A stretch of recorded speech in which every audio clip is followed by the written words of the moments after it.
Now, let me just comment first of all on the fact that I can't get the networks to break in on all kinds of other discussions. I was just back there listening to Chuck. He was saying it's amazing that he's not going to be talking about national security.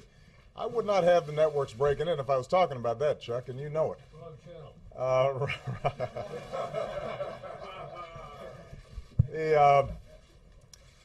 As many of you have been briefed, we provided additional information today about the site of my birth. Now, this issue has been going on for 2.5 years now. I think it started during the campaign. And I have to say that over the last 2.5 years, I have watched with bemusement. I've been puzzled at the degree to which this thing just kept on going. We've had every official in Hawaii, Democrat and Republican, every news outlet that has investigated this, confirm that, yes, in fact, I was born in Hawaii, August 4th, 1961, in Kapi'olani Hospital. We've posted the certification that is given by the state of Hawaii on the internet for everybody to see. People have provided affidavits that they, in fact, have seen this birth certificate, and yet this thing just keeps on going. Now, normally, I would not comment on something like this because obviously there's a lot of stuff swirling in the press at any given day, and I've got other things to do. But 2 weeks ago, when the Republican House had put forward a budget that will have huge consequences potentially to the country, and when I gave a speech about my budget and how I felt that we needed to invest in education and infrastructure and making sure that we had a strong safety net for our seniors, even as we were closing the deficit, during that entire week, the dominant news story wasn't about these huge monumental choices that we're going to have to make as a nation. It was about my birth certificate. And that was true on most of the news outlets that were represented here. And so I just want to make a larger point here. We've got some enormous challenges out there. There are a lot of folks out there who are still looking for work.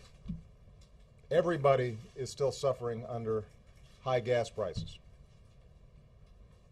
We're going to have to make a series of very difficult decisions about how we invest in our future, but also get a hold of our deficit and our debt. How do we do that in a balanced way? And this is going to generate huge and serious debates, important debates.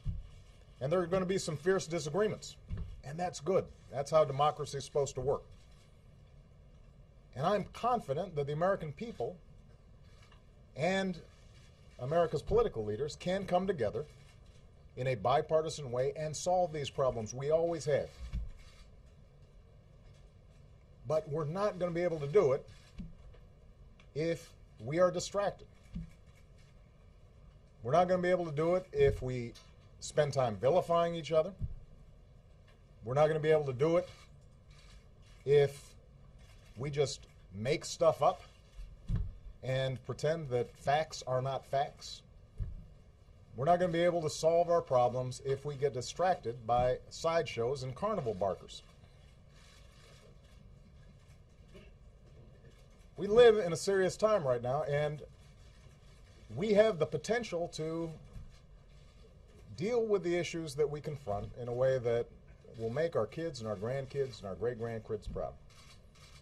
And I have every confidence that America in the 21st century is going to be able to come out on top just like we always have. But we're going to have to get serious to do it. Now, I know that there's going to be a segment of people for which, no matter what we put out, this issue will not be put to rest. But I'm speaking to the vast majority of the American people, as well as to the press. We do not have time for this kind of silliness. We got better stuff to do. I've got better stuff to do. We got big problems to solve, and I'm confident we can solve them, but we're going to have to focus on them, not on this. Thanks very much, everybody.